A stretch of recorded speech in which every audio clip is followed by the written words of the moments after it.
Today we have a topic that's very important for those of us that are interested in our health. Compare structures and functions of viruses to cells and describe the role of viruses in causing disease in conditions such as acquired immune deficiency syndrome, common cold, smallpox, influenza, and warts. That's for viruses.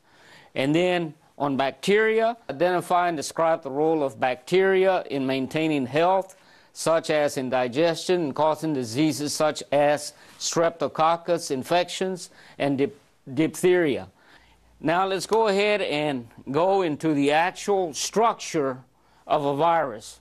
Okay, and what I want you to do is refer to, every time that I'm going to be lecturing, my focus is going to be on the images that I have here, and you can just kind of follow, because I know you can read out here. We're going to go into bacteria, which is the second teak, okay, and make sure that we separate ourselves and understand that viruses and bacteria are both microorganisms, but they're different in their makeup and how they behave.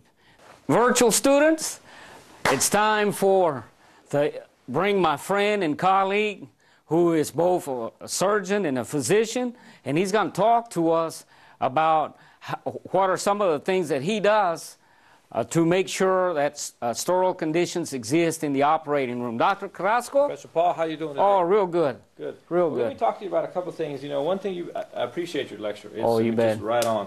Sometimes even as practicing physicians, we forget about that. But let's kind of summarize. Here we're in the operating room, for example. If you happen to go to the operating room, everything is cold. Everything is very clean, it's very sterile, because we want to avoid becoming the host in your scenario. We want to avoid the possibility of becoming the process that causes infection.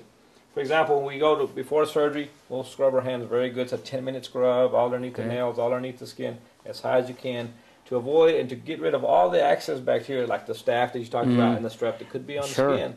We want to get rid of that so we don't carry it into the operating room. Okay. And then even here, as you can see, the patient's covered up. The area for this patient, he was having surgery here.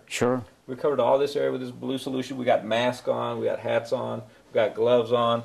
And we even put a barrier here called bacteriostatic barrier. Okay. That barrier prevents bacteria from growing. Okay. So what we're trying to do is minimize the possibility of infection by preventing the bacteria an ability to get in as a host, which is us.